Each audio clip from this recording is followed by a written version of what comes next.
Among the grandeur of one of Mother Nature's greatest creations goes a call throughout the community of bodybuilding for some of its best-built bodies. The Gold's Gym Pro Invitational made its historic return to Niagara Falls this year with the very best professionals vying to qualify for the Mr. Olympia.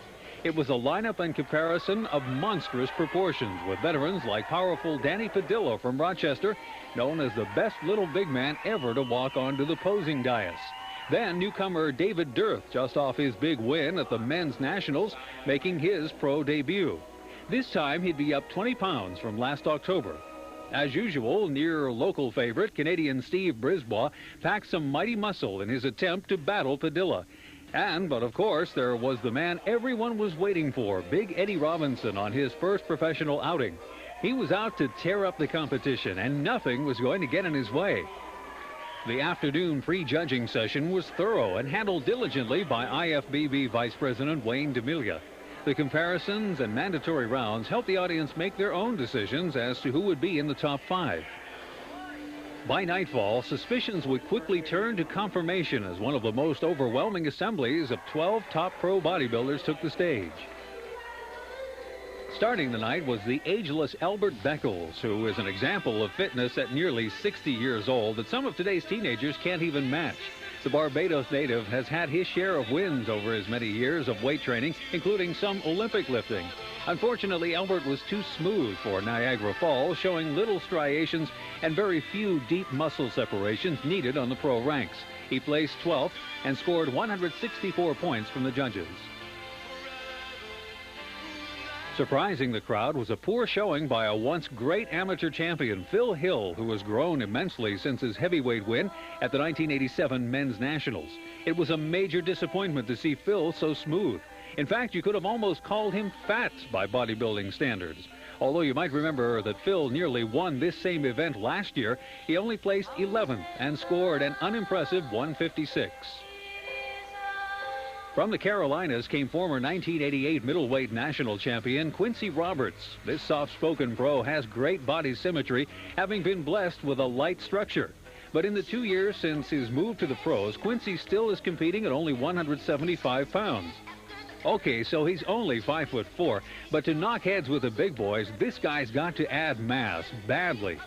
I trained to get in shape and wasn't worried about the weight, and I feel that because you don't have to weigh in, it's a little more fair on people. It's lighter weight because the judges can't really tell how much you weigh when you're on stage, and they compare you more on your physique. And then on this guy weighs 200 and this guy weighs 175. One of 3 muscle men making their pro debut was Canadian John Sembeda from Kitchener, Ontario, Canada. John qualified to become a pro by winning the light heavyweight division at last year's Powerhouse Gym's North American Championships in Las Vegas. And to get there, he won the Canadian Championships, but notably by default. The 5'10" bodybuilder exhibited first-rate muscle quality, cuts with amazingly low body fat. But like Quincy Roberts, John needs to gain some heavy-duty body size if he intends to continue making a career in professional bodybuilding. He placed 9th and scored 129. Just in front was a newcomer to the American continent with Samoan-born Australian raised Sonny Schmidt. Out of everyone competing, Sonny probably had the most staggering potential, standing 5'9" and weighing over 233 pounds. The 36-year-old Australian champion had competed down under for many years before turning professional. The last great Aussie to sail on the pro level was John Terrilli, who recently moved back to Sydney after a less than shining 2-year career in the States. However, Sonny has a broad, thick, and athletic build, the kind that Americans like. Sonny will be headed toward the Night of Champions, hoping to qualify for the Mr. Olympia. He placed 8th and scored 126. British champion Bernard Seeley was another newcomer to American shores. He was ripped and had great muscle separation. His symmetry needs some attending to, especially in the calf department, but nothing that can't be trained and developed. Bernard placed 7th and scored 113.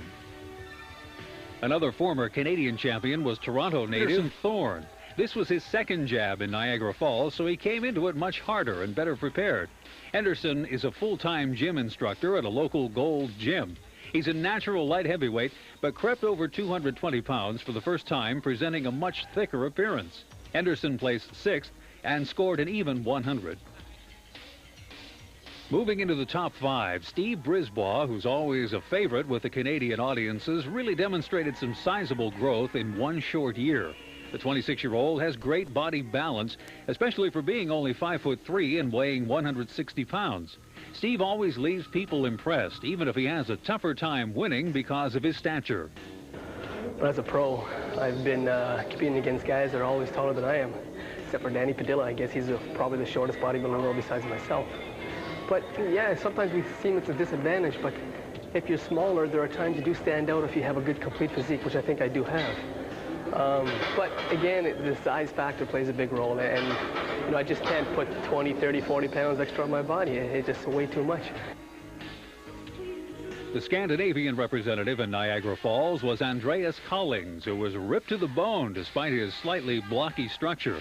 Andreas has been around for at least 10 years, always making a good showing and wooing the support from the audience. However, the 5'8" lifter had a serious disfigurement on the side of his face, almost looking as if someone had bitten off his ear. There was extensive stitches and swelling. Well, no matter how something like that had occurred, Andreas placed 4th and scored an 83. A real surprise for the Niagara Falls audience was the pro debut of last year's middleweight national champion, David Dearth.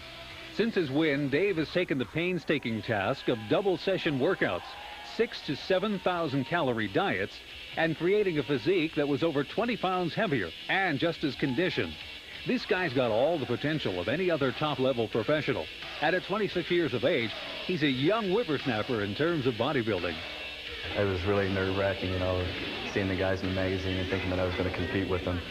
It was really hard on me mentally to prepare for this because I didn't know what to expect. But like any good competitor, once you get on stage, you get hungry again and you just forget about the next guy and worry about getting everything together yourself. So I'm real comfortable now. Then came the heartwarming routine of the night, the long-awaited return of Danny Padilla. After a near 5-year layoff and a foiled attempt to compete last year at the Night of Champions, Danny renewed his crown as the master of the size and shape. Standing a mere 5'2", the Rochester, New York native packed an amazingly muscular build of 182 pounds. And with his year of daily dedicated training, Danny has quality muscle. Remember, he started making his mark in bodybuilding while training with Arnold Schwarzenegger, Franco Columbu, and Lou Ferrigno. Pound for pound, it's a nearly perfect body. It was good to see the comeback kid. Competition-wise, I really retired from the sport. I felt I was getting a little old. I am 39 now. I thought the sport is unfair because of the fact that, you know, I'm 5'2". How can I compete against Lee Haney? You know, the possibility's not there. So it kind of backed off. But I have a training partner, Rick Benedetto, who had surgery. You know, they told him you could never lift weights again. It's all over for you. I told him, if you come train with me and you enter the contest, then I'll enter the pro show with you. And so here I am, and he's out there tonight, and he looks pretty damn good, so I'm going to do the best for him. Okay, here's the guy everyone's talking about, Big Eddie Robinson. Some are saying he's the newest sensation on the professional scene, and at almost 220 pounds and only 5'7", it's easy to see why. For some reason, Eddie's got what's known on bodybuilding judging panels as the complete package, the size, the looks, and the brains. His training is relentless, performing double split sessions 6 days a week, and his diet consists of 0 fats. And check out this posing routine. Talk about creativity, style, power, and impact. And all of this in just his very first pro event. It was a little scary being my first pro debut, competing against Albert Beckel and Danny Padilla, people that I idolized coming up into the sport. Basically, it was an honor to be on stage with these gentlemen, and talking to them backstage, pumping up with them was a dream of mine to come true. The only personal goal I have right now in the pro circuit is to be on top, and that's where I'm taking it right now. And to make the win even sweeter with his traditional post-contest victory Snickers bar, Eddie can etch into his trophy a perfect round of scores from all voting judges, totaling the least possible score of only 20 points. Hopefully, Eddie realizes that with his potential and ambition, he can help continue making bodybuilding a better recognized and more popular sport. I'm John Kobick reporting. Muscle Magazine will return in a moment.